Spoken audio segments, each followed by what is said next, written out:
Marcus pressed his face against the cold metal barrier. His breath made small clouds in the chilly London air. The 8-year-old boy had been waiting for 2 hours, but he did not mind. Today was special. Today, the Queen's Guards were coming to his neighborhood. His mother, Sarah, stood behind him. She kept one hand on his shoulder. She knew Marcus could not hear the crowd around them, but she could feel his excitement. The boy's eyes were wide and bright. He watched every person who walked by. He noticed everything. "The guards will be here soon," Sarah signed to her son. Her hands moved in quick, smooth motions. Marcus nodded but did not look away from the street. The street was full of people. Families with children sat on folding chairs. Old men leaned on walking sticks. Young couples held flags and cameras. Everyone wanted to see the famous red uniforms and tall black hats. Mrs. Peterson from down the street waved at Sarah. "How exciting. For Marcus," she called out. "He must be so happy." Sarah smiled and nodded. Marcus had talked about nothing else for weeks. Ever since his teacher, Miss Roberts, told the class about the royal visit, Marcus had drawn pictures of guards. He had read every book about them in the school library. He had even practiced marching around their small apartment. Marcus was different from other children. He had been born deaf.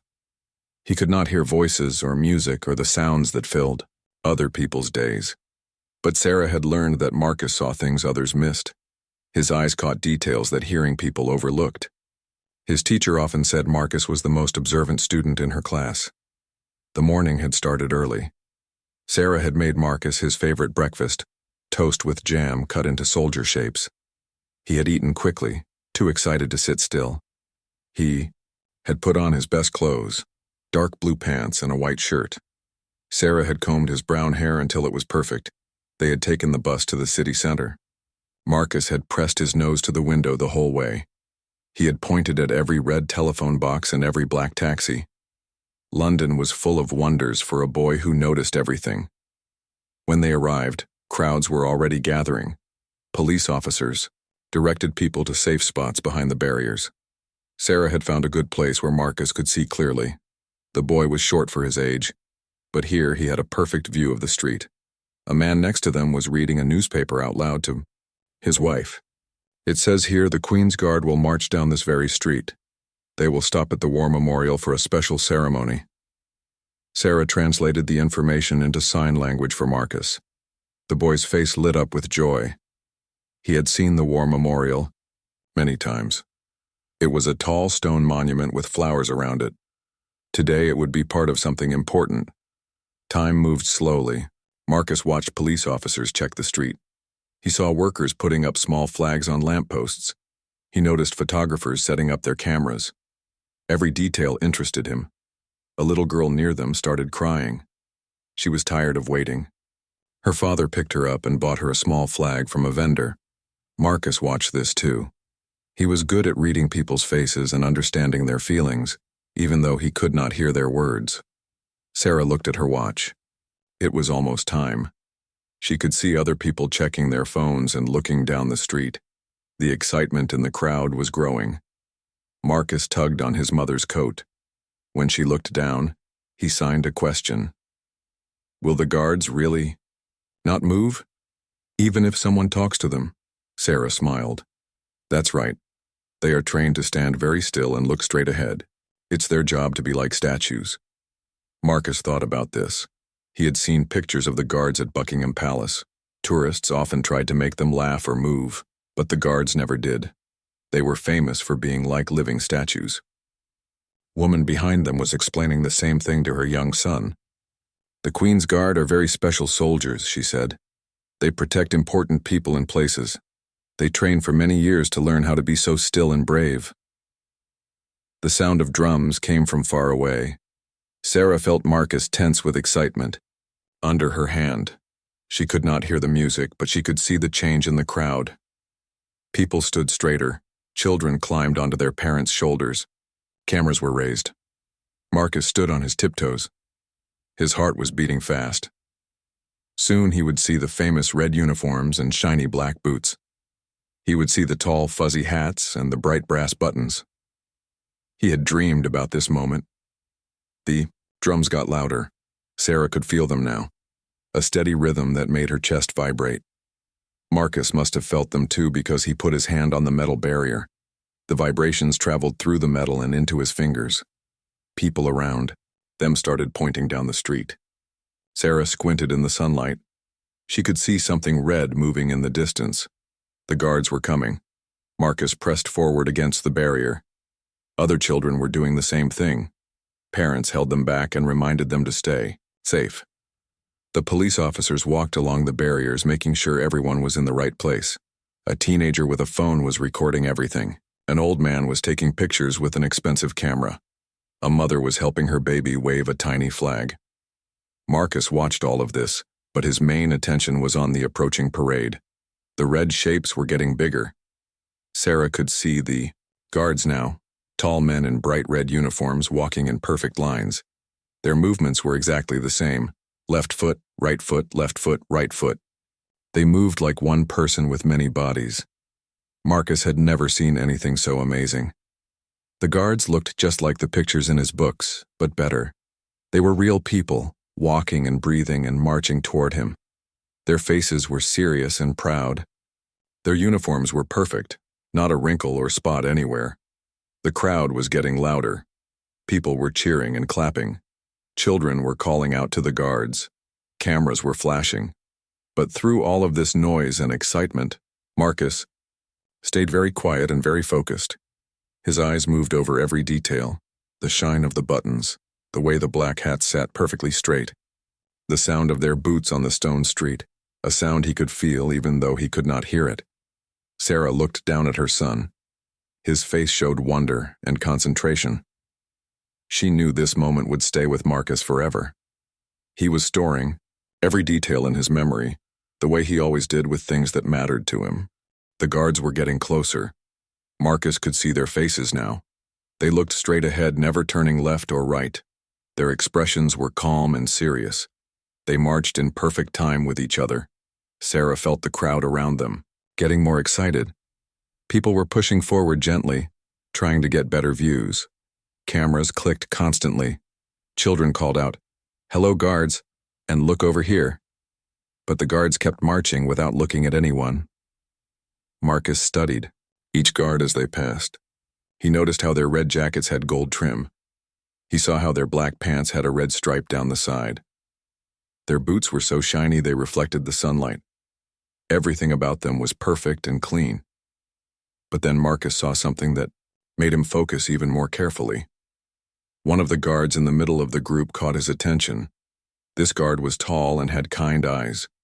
Even though his face was serious like the others, something about him seemed different to Marcus.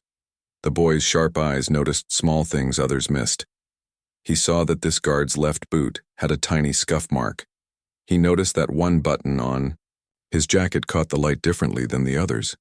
These little details made the guard seem more real and human to Marcus. As the parade came closer to their section of the barrier, Marcus felt something strange happening.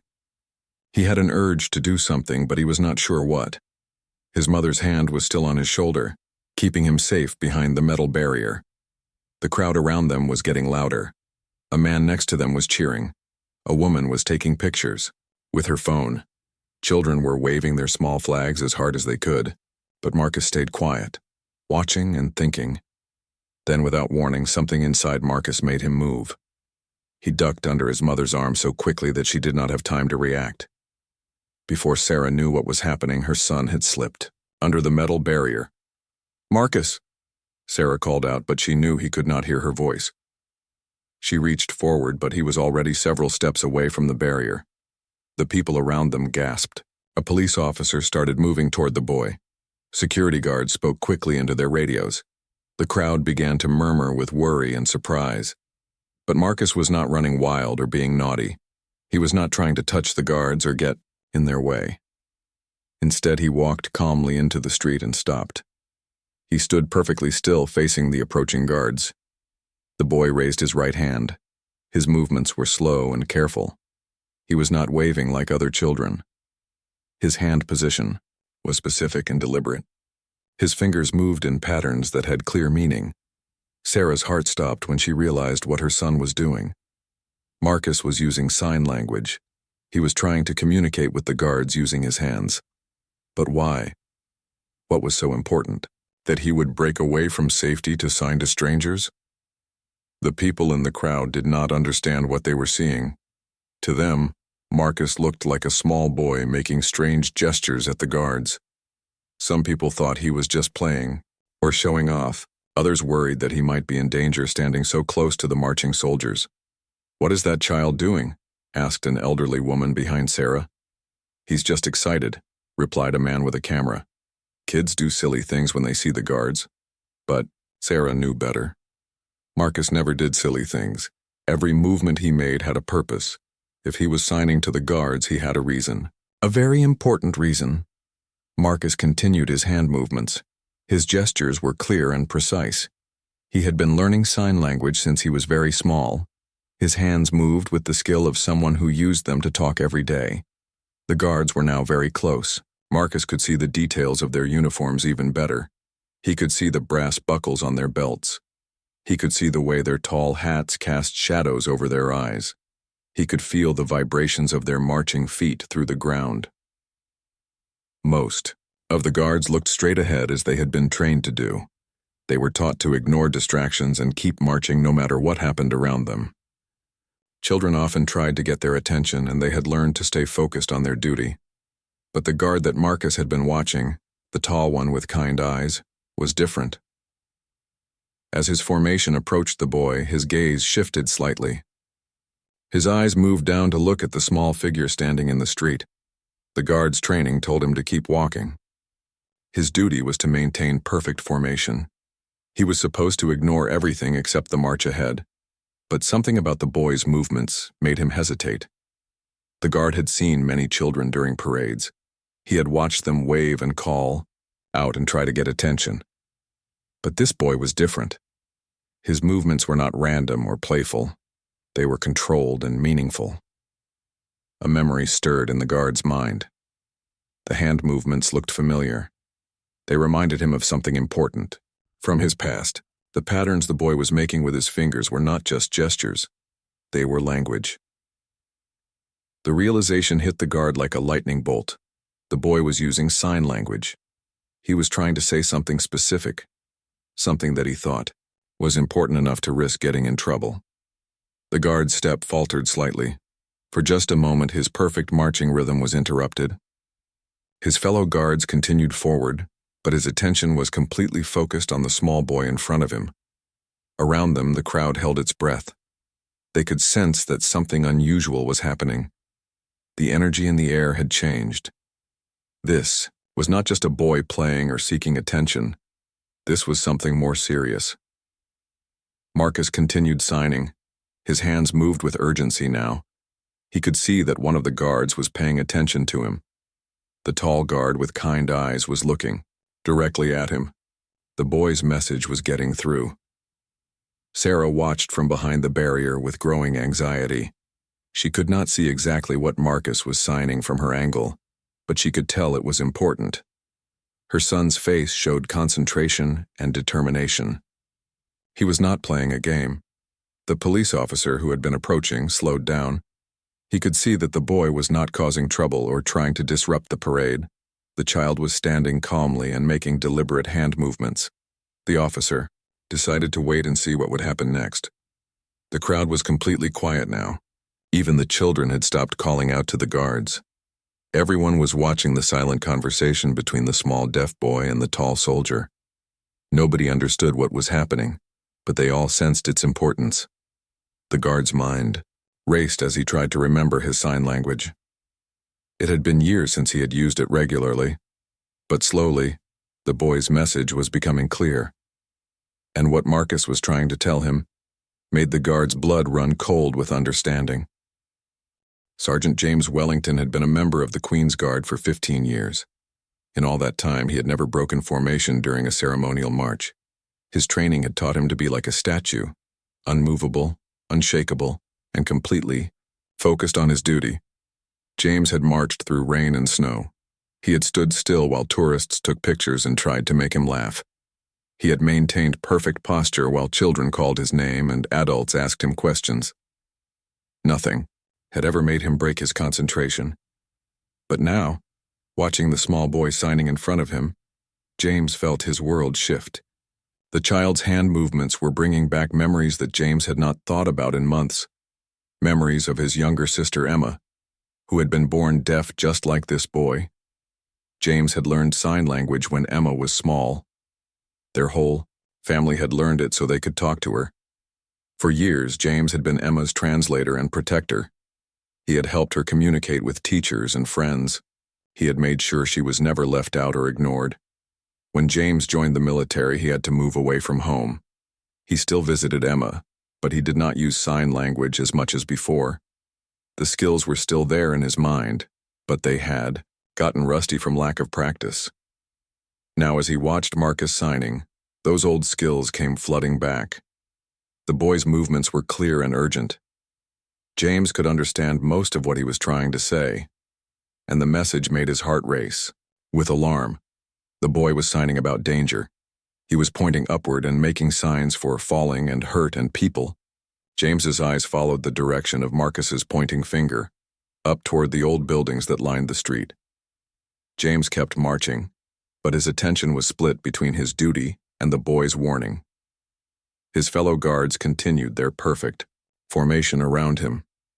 They had not noticed anything unusual yet. To them, James still looked like the same steady soldier he had always been. But inside, James was fighting the biggest battle of his military career. His training told him to ignore distractions and keep marching. The rules were clear. Nothing should break a guard's concentration during a ceremonial parade. Breaking formation was one of the worst things a guard could do. Yet the boy's message was becoming clearer with each sign. Marcus was trying to warn them about something dangerous overhead. The child had seen something that could hurt people, and he was brave enough to risk getting in trouble to warn them. James thought about his sister Emma. She had always been observant, just like this boy seemed to be. Deaf children often developed extra sharp vision to make up for their lack of hearing. They noticed details that others missed. If this child had seen danger, James believed he should listen. The sergeant's mind raced through his options. He could keep marching and hope the Miao boy was wrong. He could try to signal to security without breaking formation.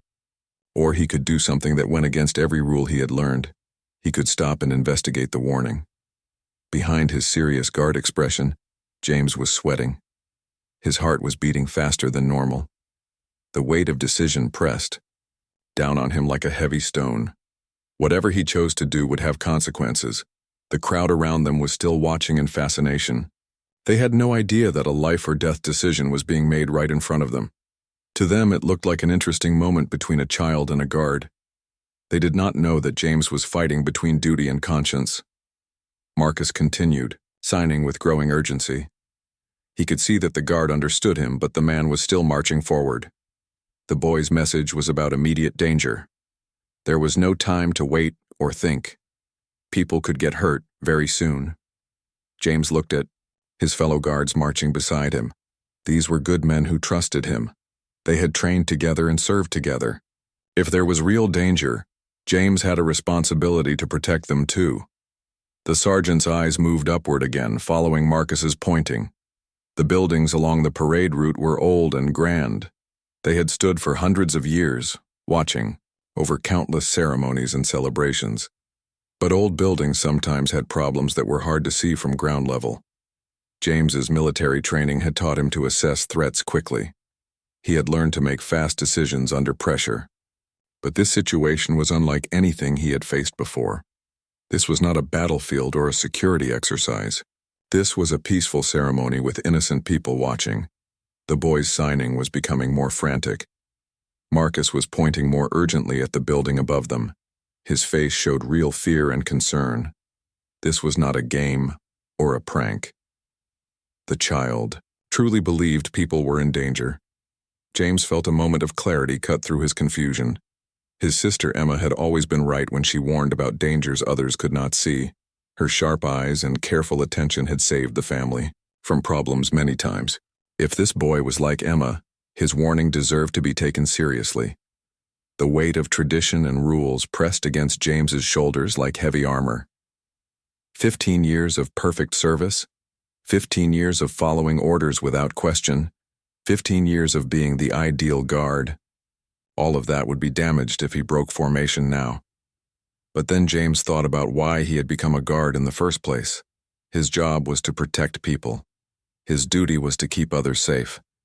If he ignored a warning about danger just to follow parade rules, he would be failing in his most important responsibility. The sergeant's steps began to slow. It was almost unnoticeable at first, just a slight change in rhythm that his fellow guards might not notice. But James was preparing to make the hardest decision of his military career. Marcus saw the change in the guards' movement. The boys' signing became even more urgent. He was running out of time to make his warning clear. The danger he had spotted was real and immediate. Someone needed to act quickly before people got hurt. James looked one more time at the buildings above them. His trained eyes searched for whatever the boy had seen. At first, he saw nothing unusual. The old stone buildings looked solid and safe. The windows reflected sunlight peacefully. Everything appeared normal. But then, focusing more carefully on the spot where Marcus was pointing, James saw it. A piece of decorative stonework near the roofline was hanging at an odd angle. It looked loose and unstable. If it fell, it would land exactly where the parade was marching. The realization hit James like a cold wave. The boy was right. There was real danger directly overhead. The loose stone could fall at any moment, crushing anyone underneath it. This was not a false alarm or a misunderstanding. This was a genuine emergency that required immediate action. James made his decision. After 15 years of perfect service, after countless ceremonies and parades, after a lifetime of following rules, without question, Sergeant James Wellington was about to break the most important rule of all. He was about to step out of formation. The moment James Wellington stepped out of formation felt like the world had stopped spinning. His left foot, which should have moved forward in perfect time with his fellow guards, instead stepped sideways toward the small boy standing in the street. The crowd gasped. Cameras that had been recording the perfect march suddenly focused on this unexpected break in tradition. Children pointed with excitement. Adults whispered in shock. In 15 years of service, nothing like this had ever happened during a royal ceremony. James's fellow guards continued marching forward. Their training was so deep that they maintained formation even when surprised. But their eyes showed confusion. They had never seen James do anything unexpected before. He was known as the most reliable guard in their unit. The commanding officer marching at the front of the formation heard the change in the crowd's noise. He turned his head slightly and saw James moving toward the boy. His face showed anger and disbelief. Breaking formation during a royal ceremony was one of the most serious violations a guard could commit. But James was no longer thinking about rules or consequences. His entire focus was on the danger overhead and the brave boy who had risked everything to warn them. He walked with quick, purposeful steps toward Marcus, his red uniform bright against the gray stone street. Marcus watched the tall guard approaching him. The boy's heart was racing with a mixture of fear and hope. He had done something that could get him in serious trouble, but he had to make the adults understand about the danger above them. When James reached Marcus, he did something that shocked everyone, even more than breaking formation. He knelt down on one knee, bringing himself to the boy's eye level. His tall black hat cast a shadow over both of them. His red jacket spread around him like a protective cloak. The crowd was completely silent now. Even the youngest children had stopped making noise. Everyone was watching this unprecedented moment between the royal guard and the small deaf boy. Cameras clicked and phone videos recorded every second. James looked directly into Marcus's eyes. The boy's face showed intelligence and concern.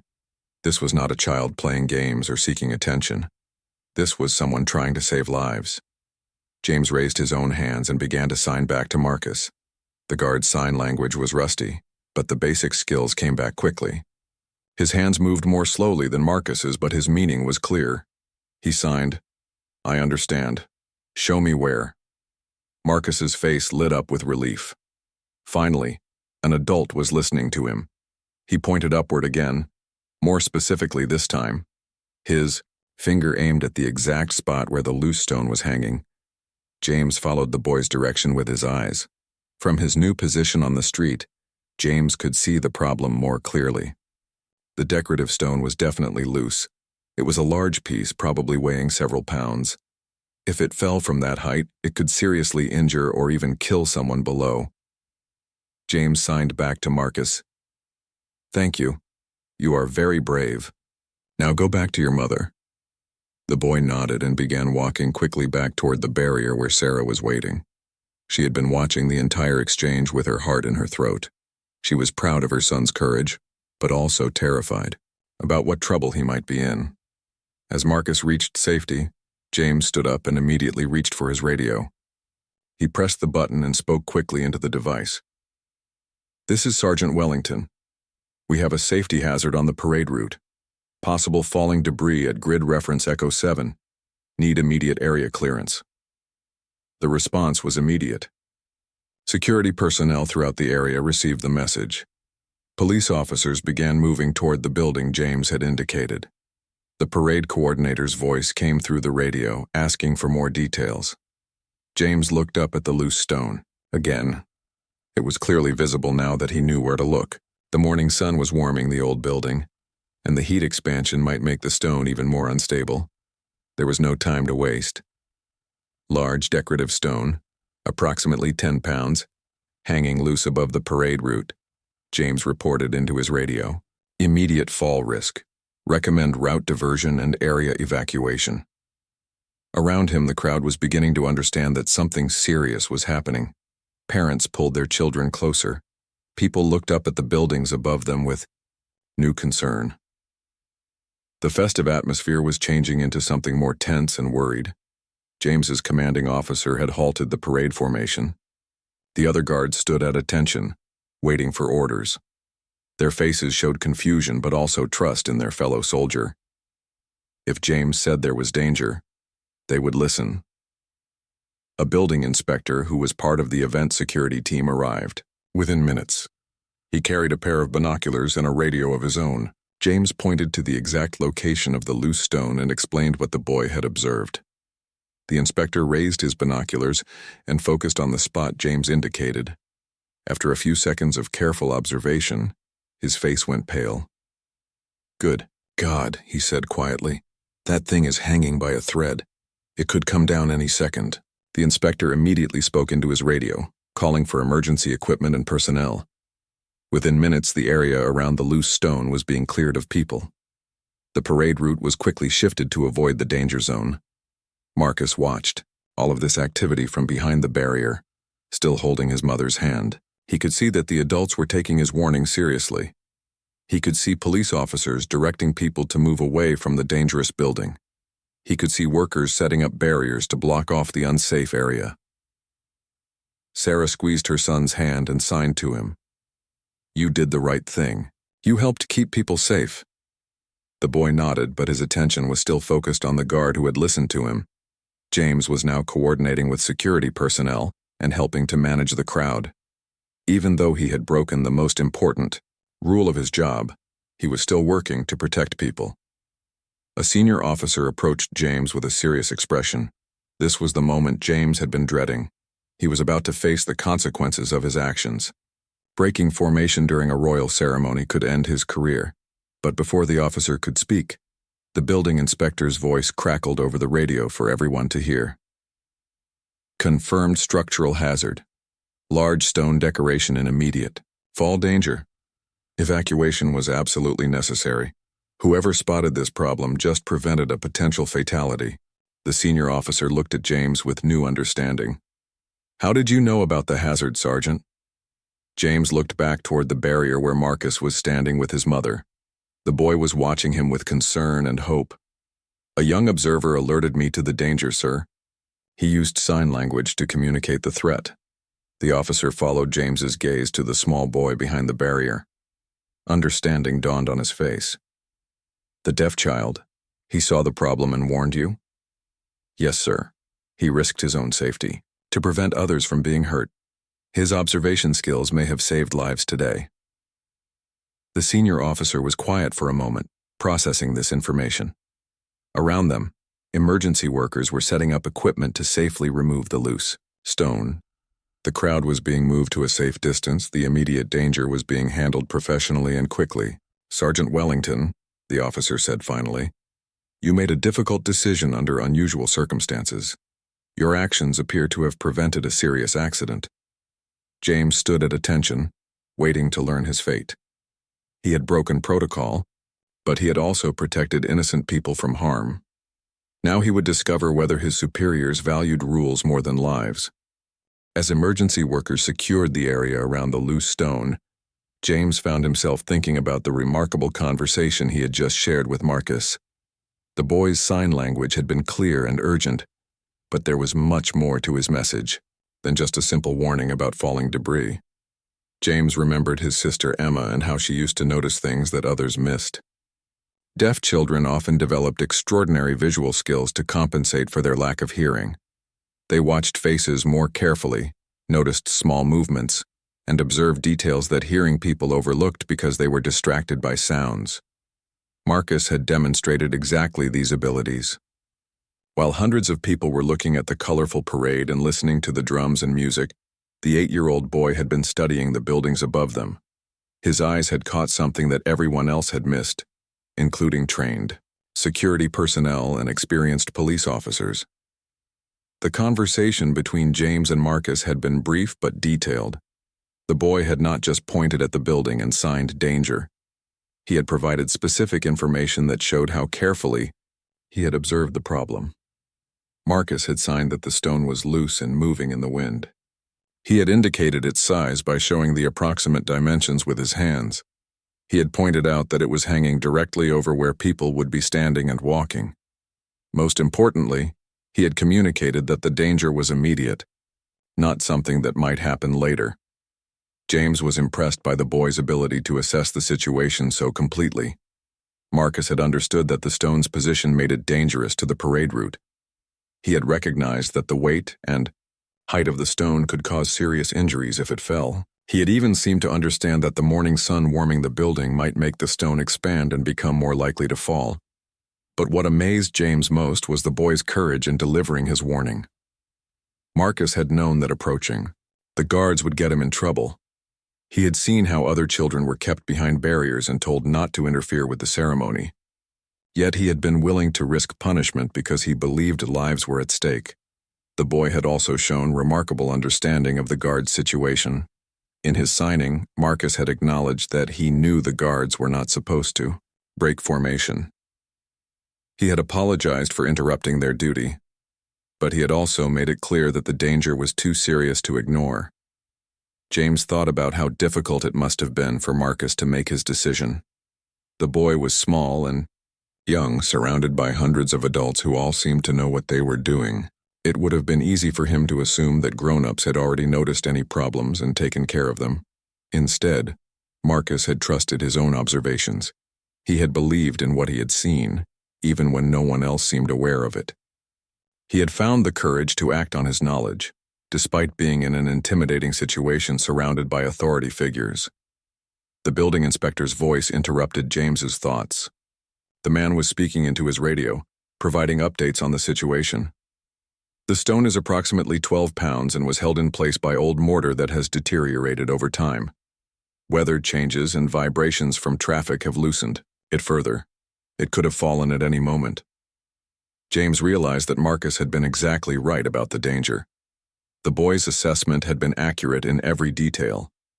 His timing had been perfect too. Warning them just before the parade reached the most dangerous section of the route. A police sergeant approached James with a notebook. "We need to get a statement about how this hazard was discovered," he said. "The incident report needs to be complete and accurate." James explained about Marcus's warning and the sign language conversation. The police sergeant looked surprised. "A child spotted this? How old is he?" 8 years old, James replied. "He's deaf, which may have made him more observant than usual. He noticed details that everyone else missed." The police sergeant shook his head in amazement. "We had building inspectors check this route last month. Trained professionals walked this entire area and declared it safe. How did a child catch something they missed? James thought about this question. The official inspection had probably focused on obvious structural problems like cracks in walls or loose roof tiles. The decorative stonework would have seemed stable from ground level. It might have taken someone with exceptional observation skills looking from just the right angle to notice the subtle signs that the stone was loose. Marcus had been at the perfect height to see the problem. He had been watching from a child's perspective, looking up at details that adults might overlook. His position behind the barrier had given him a clear view of the building's facade, from an angle that revealed the stone's instability. The boy had also been watching for a long time before the parade arrived. While adults were focused on the approaching guards, Marcus had been studying everything around him. His patient observation had given him time to notice problems that others would miss in a quick glance. James realized that Marcus's deafness had actually been an advantage in this situation. Without the distraction of crowd noise and marching music, the boy had been able to focus completely on visual information. His world was naturally more visual than that of hearing people, making him more likely to notice visual problems. The emergency workers had now secured the loose stone with temporary supports. A crane was being brought in to remove it safely. The immediate danger was over, but James knew that this incident would be investigated thoroughly. Sarah approached the barrier with Marcus beside her. She signed something to her son, and he nodded, seriously. Then she called out to James, "Excuse me, Sergeant, could we speak with you for a moment?" James walked over to them, his red uniform making him easy to spot among the police officers and emergency workers. Marcus looked up at him with bright, intelligent eyes. Sarah spoke first. "I want to thank you for listening to Marcus. Most adults don't take children seriously, especially when they can't hear what the child is trying to say." James knelt down again to sign directly with Marcus. "You saved many people today," he told the boy. "Your sharp eyes and brave heart prevented a serious accident." Marcus smiled and signed back. "I was scared to interrupt the parade, but I knew people could get hurt." "You did exactly the right thing," James assured him. "A good soldier always protects others even when it's difficult or scary." The boy's face showed pride and relief. He had been worried that he would be in trouble for breaking the rules. Instead, he was being praised for his courage and quick thinking. Sarah watched this exchange with tears in her eyes. Her son had faced a difficult situation and made the right choice. He had trusted his abilities and acted on his convictions. These were lessons that would serve him well throughout his life. James stood up and spoke to Sarah. "Your son has remarkable observation skills. Has he always been this attentive to his surroundings?" "Yes," Sarah replied. "Marcus notices everything. His teachers say he sees details that other children miss. I think it's because he relies so much on his eyes to understand the world around him." James nodded thoughtfully. Those skills could serve him well in many careers: security work, engineering, architecture, any field that requires careful observation and attention to detail. As they talked, a news reporter approached with a cameraman. Word was spreading about the unusual incident where a deaf child had prevented a potential disaster by warning the Queen's Guard. The story was already becoming something special. The emergency response that followed Marcus's warning was swift and professional. Within 15 minutes of James's radio call, the dangerous section of the parade route had been completely secured. The efficiency of the operation impressed everyone watching, but it also highlighted how serious the danger had been. The building inspector, who had confirmed the loose stone's instability, was now coordinating with a team of specialists. They brought ladders, safety equipment, and tools to assess the full extent of the problem. As they worked, more details about the danger became clear. "This decorative stone has been loose for weeks, possibly months," the lead inspector reported to the police commander. "The mortar holding it in place has been cracking slowly. Today's warm sunshine was probably enough to cause the final expansion that would have made it fall." James listened to this assessment with growing appreciation for Marcus's sharp eyes. The boy had spotted a problem that had been developing gradually over time. Without his warning, the stone would likely have fallen during the ceremony, when the street was crowded with guards and spectators. The crane operator who had been called to remove the stone examined it carefully through binoculars before attempting the removal. "It's hanging by maybe 20% of its original support," he reported. "Any vibration or temperature change could bring it down. We need to move very carefully." As the crane was positioned, the area below was cleared of all people.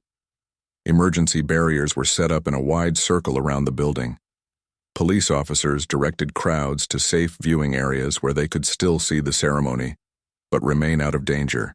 Marcus watched all this activity with fascination. He had never seen so many different types of emergency workers before. There were police officers, building inspectors, crane operators, safety coordinators, and medical personnel standing by just in case. All of these people were working together because of his warning. Sarah signed to her son, explaining what each group of workers was doing. Marcus asked many questions about the different jobs and equipment.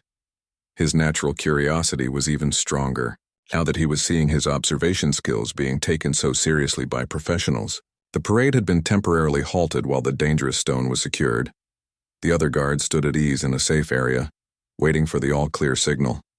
Some of them approached James to ask about what had happened. "A boy spotted the hazard?" asked Corporal Davies, one of James's longtime colleagues. "How did he see something that our security sweep missed?" James explained about Marcus's deafness and enhanced visual skills.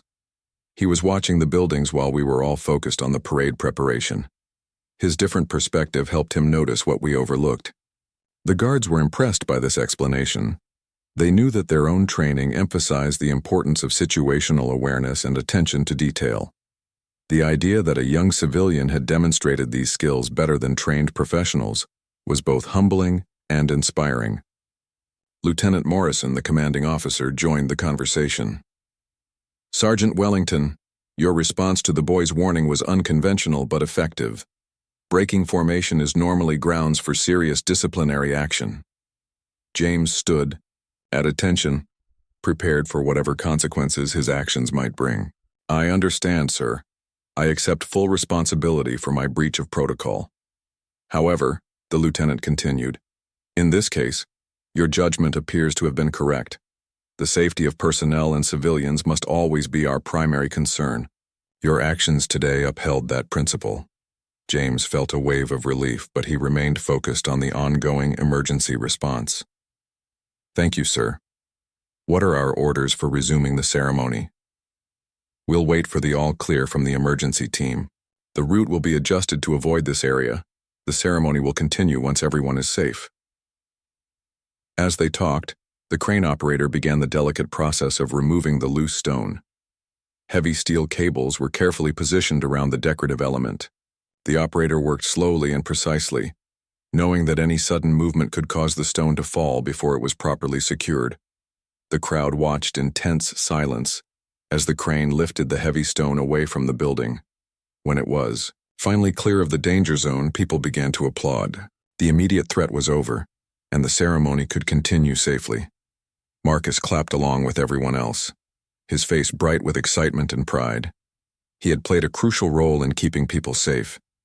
His mother hugged him close, whispering words of praise that he could feel, even though he could not hear them. A reporter from the local television station approached Sarah and Marcus.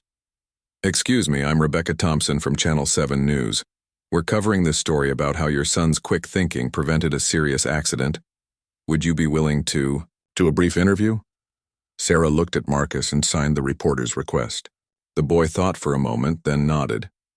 He was not usually comfortable being the center of attention, but he understood that his story might help other people appreciate the abilities of deaf children. The interview was conducted with Sarah translating between English and sign language. Marcus answered questions about how he had noticed the loose stone and why he had decided to warn the guards despite knowing it might get him in trouble. "I knew the stone could hurt people," Marcus signed, with Sarah speaking his words aloud. "I had to tell someone even if I got in trouble. People's safety is more important than rules." The reporter was moved by the boy's mature reasoning. "What do you want people to know about children who are deaf like you?" Marcus thought carefully before responding. "We can see things that hearing people might miss. Being deaf doesn't make us less able to help others." Sometimes it makes us notice more. This interview would later be broadcast on the evening news, bringing Marcus's story to thousands of viewers. But for now, he was simply focused on watching the professional emergency response that his warning had triggered. The building inspection team had completed their assessment of the stone's removal. "The area is now secure," the lead inspector announced over the radio. "The parade route can be reopened with a minor adjustment to avoid this section of sidewalk." The ceremony coordinator began organizing the resumption of the parade. The guards reformed their ranks, this time marching along a path that curved around the dangerous building. The adjustment was smooth and professional, barely noticeable to most spectators. James took his position in the formation, but his mind was still on the remarkable events of the past hour. He had learned something important about listening to unexpected sources of information. He had also been reminded of why he had become a guard in the first place, to protect and serve others. As the parade resumed, Marcus and Sarah had excellent seats to watch the rest of the ceremony. Police officers had made sure they had a clear view as a thank you for the boys' help. Marcus watched every detail with the same careful attention that had saved lives earlier. The war memorial ceremony proceeded without further incident. The guards performed their duties with precision and dignity. The crowd enjoyed the pageantry and tradition of the event. But everyone present knew that they had witnessed something extraordinary, a moment when a child's courage and observation skills had made all the difference. When the ceremony concluded, emergency workers finished their cleanup of the building site. The loose stone had been safely removed and a temporary repair had been made to prevent similar problems. A full structural inspection would be conducted later to ensure the building's complete safety. Marcus had played a crucial role in all of this. His sharp eyes, quick thinking, and brave action had turned a potential tragedy into a story of heroism and community cooperation. The story of Marcus and the loose stone spread quickly through London and beyond. By evening, the local television stations were running features about the deaf boy who had saved the day. Social media buzzed with videos and photos from the ceremony, focusing on the moment when James knelt down to sign with Marcus. At their small apartment that night, Sarah and Marcus watched the news coverage together. The boy was amazed to see himself on television, signing with the tall guard in his red uniform. He had become famous without even trying. "Look, Marcus," Sarah signed as they watched. "People are calling you a hero." Marcus shook his head seriously. "I just did what anyone should do. I saw danger and told someone about it." But Sarah knew that not everyone would have had the courage to act as Marcus had. Many children would have been too intimidated by the formal ceremony to interrupt. Others might not have trusted their own observations enough to speak up. Marcus had shown both sharp intelligence and brave character. The phone in their apartment rang several times that evening. Reporters wanted interviews. Community groups wanted to invite Marcus to speak at events. The attention was overwhelming for a quiet 8-year-old who just wanted to help keep people safe. Meanwhile, at the military barracks, James was dealing with his own flood of attention. His fellow guards wanted to hear every detail of his conversation with Marcus. His commanding officers were reviewing the incident to understand how protocol should be handled in similar future situations. "You're going to be in the training manuals," joked Corporal Davies. "The case study of when breaking formation was the right thing to do." James smiled at this, but he was more interested in the larger lessons of the day. The incident had shown him how important it was to stay open to unexpected sources of information. It had also reminded him of skills he had learned years ago when helping his sister Emma. That night, James called Emma to tell her about the day's events. She was now 25 years old and working as a graphic designer in Manchester. When he described his sign language conversation with Marcus. She was thrilled. "I'm so proud of you for remembering," Emma signed through their video call. "You haven't used sign language in months, but you were able to help that boy when it mattered."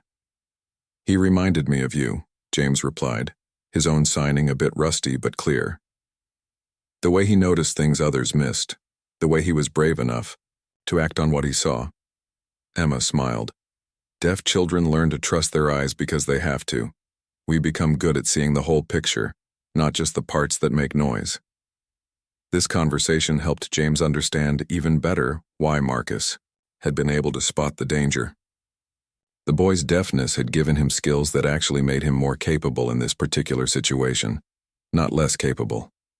Over the next few days, letters and emails poured in from around the world. People had seen the news coverage and wanted to share their own stories about deaf family members, friends, and colleagues. Many wrote about times when deaf people had noticed important details that hearing people had missed. A teacher from a school for deaf children wrote to thank Marcus for showing the world how capable and observant deaf students could be. "Your story will help people understand that deafness is not a limitation," she wrote. "It's a different way of experiencing the world, and sometimes that difference is exactly what's needed." Dr. Patricia Williams, a researcher who studied the enhanced visual skills of deaf people, contacted Sarah to ask if she could interview Marcus for her work. "Your son demonstrated something we've been trying to explain to people for years," she said. "Deaf individuals often develop superior peripheral vision, better motion detection, and enhanced ability to notice visual details." Marcus was interested in talking with Dr. Williams. He had always known that he saw things differently than hearing people, but he had never thought of it as a special ability. The researcher's questions helped him understand more about how his brain had adapted to process visual information more efficiently. The building company responsible for maintaining the old building also wanted to meet Marcus. They were embarrassed that their regular inspections had missed the loose stone, and they wanted to learn from his observation. "We inspect these buildings every 6 months," the maintenance supervisor explained to Sarah and Marcus. "We have checklists and procedures, but sometimes we miss things because we're looking for the obvious problems we expect to find." Marcus signed a question that Sarah translated. He asks why you don't have deaf people help with inspections. "We might see things you miss because we look at everything more carefully." The supervisor was quiet for a moment, considering this suggestion. "That's actually a very interesting idea. Different perspectives might catch different problems." This conversation planted a seed that would later grow into the company hiring deaf consultants to assist with building safety inspections. Marcus's simple question had opened their minds to new possibilities. The Queen's Guard also began making changes based on the day's events. They started including basic sign language training in their preparation programs. They also revised their protocols to better handle situations where civilians might have important safety information. Lieutenant Morrison explained these changes to James during a formal review of the incident. "What happened that day showed us that rigid adherence to protocol isn't always the best way to serve and protect. We need our guards to be able to make good judgments when unexpected situations arise." James was officially commended for his actions, rather than disciplined. The commendation noted his quick thinking, adaptability, and commitment to public safety in unusual circumstances. More importantly to James, the incident had led to positive changes in training and procedures. A month after the ceremony, Marcus received an invitation that made him more excited than all the media attention combined. The Queen's Guard wanted him to visit their training facility and meet with cadets who were learning sign language. Sarah and Marcus took the train to the military base on a crisp autumn morning. Marcus wore his best clothes again, just as he had for the ceremony. But this time he was not a spectator watching from behind barriers. He was an honored guest being escorted through the front gates. The young guards in training were eager to meet the boy who had become famous in their unit. They had heard the story many times and wanted to practice their new sign language skills with a native signer. Marcus was patient with their clumsy attempts at conversation. He corrected their hand positions gently and taught them new signs they had not learned yet. His natural teaching ability impressed the instructors, who were always looking for ways to make their language lessons more engaging. During the visit, Marcus also met with senior officers who were developing new training protocols. They asked him detailed questions about how he had spotted the loose stone and what had made him decide to take action. "What would you want guards to know about communicating with deaf people?" one officer asked. Marcus thought carefully before answering. "Don't be afraid to try," he signed, with an interpreter translating. "Even if your signing isn't perfect, trying to communicate shows respect. And remember that deaf people often notice things others miss. so it's worth listening to what we have to say. These insights were incorporated into the new training materials. Marcus's visit had helped create better understanding between the military and the deaf community. The day concluded with a special ceremony where Marcus was presented with an honorary certificate recognizing his contribution to public safety. James was there to present the award, wearing his full ceremonial uniform. As James handed Marcus the certificate, he signed, "Thank you for teaching me something important about courage and community." Marcus signed back, "Thank you for listening when it mattered most." 3 months after the ceremony, Marcus received an envelope with an official royal seal. Inside was an invitation that made his mother gasp with surprise. The Queen herself wanted to meet the young boy who had shown such remarkable courage and observation skills. The invitation was for a special reception at Buckingham Palace where Marcus would be recognized along with other civilians who had performed acts of public service during the year. Sarah read the formal letter aloud while Marcus watched her face change from confusion to amazement to pure joy. "You're going to meet the Queen," Sarah signed to her son, her hands shaking slightly with excitement. Marcus's eyes grew wide. He had seen pictures of the Queen many times, but the idea of actually meeting her seemed impossible. "Will Sergeant Wellington be there too?" he asked. Sarah checked the invitation again. "It says you can bring 2 guests. We can ask if he would like to come with us." When James received the call from Sarah, he was honored to be invited. The friendship that had developed between the guard and the young boy had grown stronger over the month since their first meeting. James had visited Marcus's school to talk about his military service, and Marcus had attended a ceremony where James received his commendation. The day of the palace visit was crisp and clear. Marcus wore a new dark blue suit that his mother had bought specially for the occasion. His hair was combed perfectly and his shoes were polished until they shone.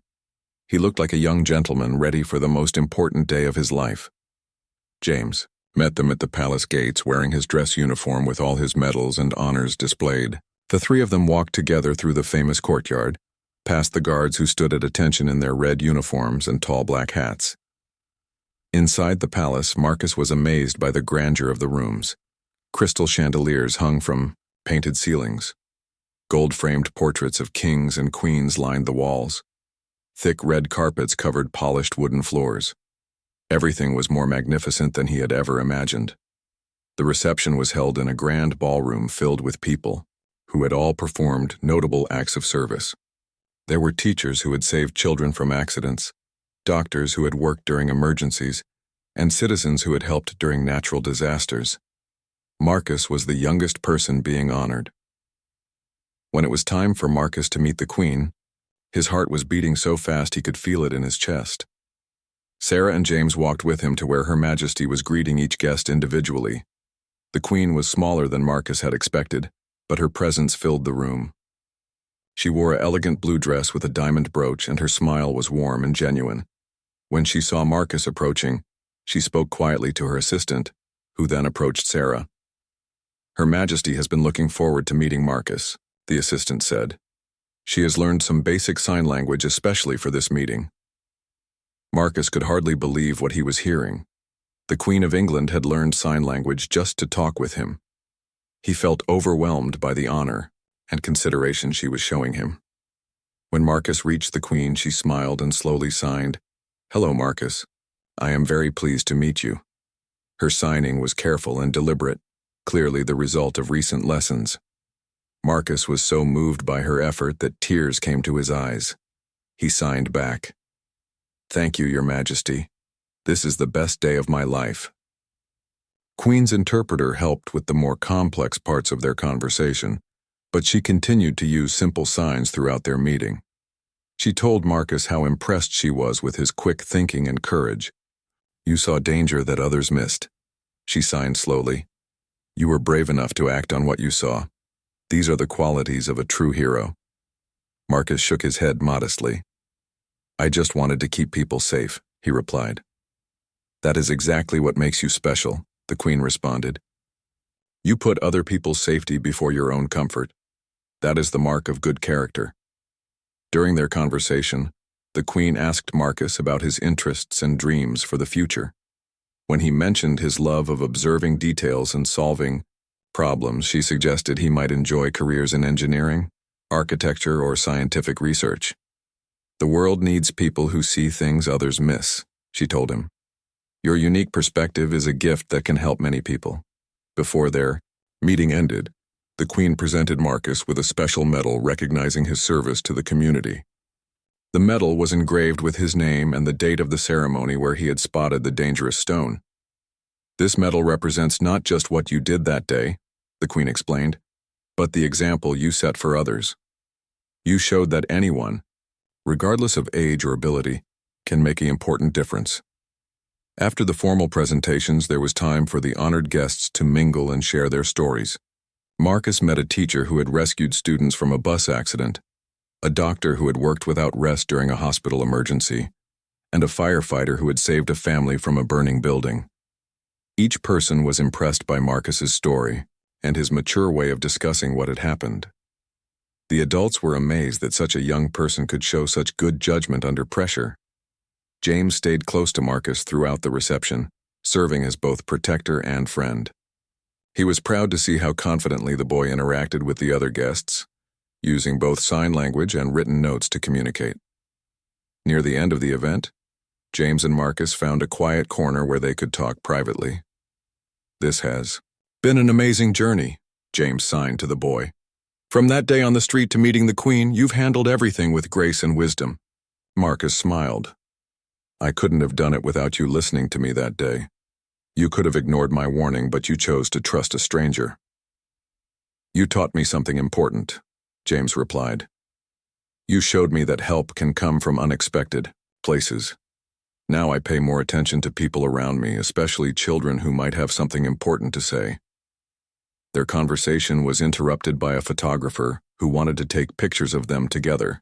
The image of the tall guard in his red uniform standing next to the small boy in his dark suit would later appear in newspapers around the world.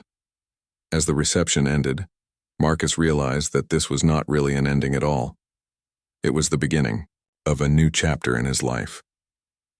The events that had started with a simple warning about a loose stone had opened doors he never could have imagined. The Queen's recognition had given Marcus confidence in his abilities and his worth. The friendship with James had shown him that differences in age, background, and hearing ability did not have to be barriers to understanding and respect. Most importantly, Marcus had learned that his deafness was not something to overcome or hide. It was part of what made him special and capable. His enhanced visual skills and careful observation habits were gifts that could help others and make the world a safer place. On the train ride home, Sarah watched her son looking out the window at the London countryside passing by. His hand rested on the medal case in his lap, but his mind was clearly focused on the future. "What are you thinking about?" she signed to him. Marcus turned to her with bright, determined eyes. "I'm thinking about all the other things I might be able to help with. All the details I might notice that could keep people safe or solve problems." Sarah smiled, knowing that her son had found his calling. Marcus would continue to use his unique abilities to help others, just as he had done on that memorable day when a small gesture had changed so many lives. The bond between Marcus and James continued to grow stronger over the years that followed. They exchanged letters regularly, with James teaching Marcus about military history and Marcus sharing his school projects and achievements.